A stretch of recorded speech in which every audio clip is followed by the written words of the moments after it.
So in this video, I'm going to be walking you through the beginner's guide to buying property, whether land or houses, within the city of Abuja. And if you follow through to the end, you will know exactly the steps to take in order to buy land or houses the right way within the city of Abuja. Number one, the first thing to decide is why you are buying the land or the house. Why are you buying it? Are you buying for investment sake, or are you buying for ownership? For the land, are you buying to build, say, later, in the next, say, 5 to 10 years, or you're buying to build within the next 1 to 2 years to live in? Why are you buying? That's the first question. So understanding why you're buying is first. So either for capital gains, you want to buy and flip, or you want to buy for cash flow, or you want to buy for ownership, you want to live in the house. So that's one. The second thing is to now determine the cap on how much you wouldn't want to go beyond.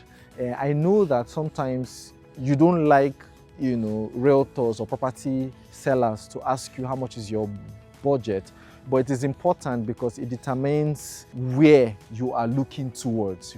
We can advise better, especially when you don't live in Abuja. For instance, a bare land in places like Wuye, right, will go between 200 million to 500 million naira.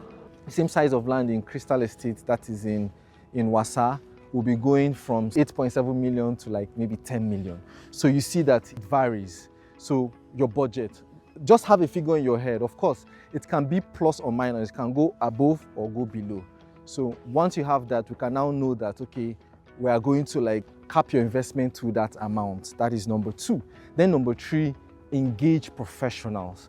Once you have determined why you want to buy the property, you have determined the budget, then engage professionals, because it's important that at this point you get a professional realtor or real estate consultant, a property lawyer, and then in some cases too a surveyor. The property lawyer can actually bring the surveyor, but this is important to engage professionals because the professional realtor will help point you to the right location and get you the best deals. The property lawyer will help investigate the locations and property that the realtor has brought alongside the surveyor. So number four, the fourth thing you do is go and inspect the place. So I understand that at this point, you probably have found a place, maybe a land or a house. Please conduct a physical inspection. So whether in proxy or in person or a virtual inspection, just ensure that you not only look at the land or the house, you're also inspecting the road leading to the place. You're inspecting the surrounding, because you don't want to buy a house or a land in a location where it doesn't suit what you need or what you desire. If you're looking for a place you want to build an Airbnb, for instance, a shortlet, there has to be good route to the place. You don't have to drive very inside. In case the person that is renting it is coming back at night, he doesn't want to drive through a dark, lonely road to get to the apartment. So it's important that beyond only the apartment, you inspect the road leading to the place and the environment. Physical inspection is the next thing to do. Now at this point, the fifth point is, now that you have inspected, maybe you've inspected a couple of places and you have settled for a right place, I recommend largely that you ask for an offer letter. This is important at this phase because the offer letter shows you everything, every other thing that you probably haven't been told. Maybe it skips the memory of the person marketing to you, or there are some T&C, some terms and conditions you need to know, especially when you're buying in an estate land, right? So some people give an offer letter, others create something called an FAQ. The FAQ shows you everything, and if there's any other thing, kindly ensure that you chat or you mail and ask, is there any other thing I need to know, so that you have a full picture of everything you need or you need to know before buying that property. T&Cs, everything is called an offer letter. So as soon as you've read through, you're sure everything ticks, then you accept by either emailing or you move to the next step. So step number 6, at this point, make your transfer.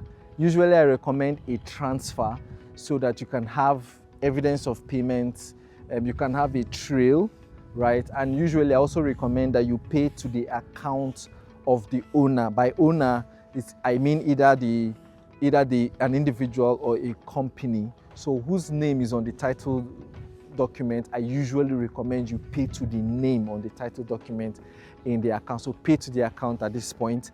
Once you've paid, that's step number 6, you get a receipt of payment, acknowledgement receipt of payment, as well as most times a provisional allocation letter when you're buying from an estate land, or you get a transfer of title documents, either an irrevocable power of attorney, a deed of assignment, contract of sale, usually when you're buying from an individual, or you have made a complete outright payment, right? Step number 7, this is where you now get to clear other ancillary fees like your development levies, your infrastructural levies, because these are other fees aside from the land fee that you get to pay before you can take possession or start building on the land. In a place like Abuja, they'll ask you to pay for excavation, which is part of the development levy if you're buying in an estate.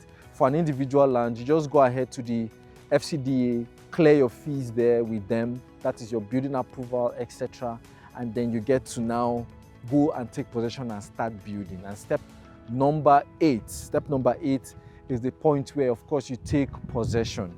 Taking possession is a critical part of buying a property in Abuja, especially when you are buying a land. So taking possession is putting a perimeter fence, or starting out your development on the land, or something. That is taking possession by the phrase.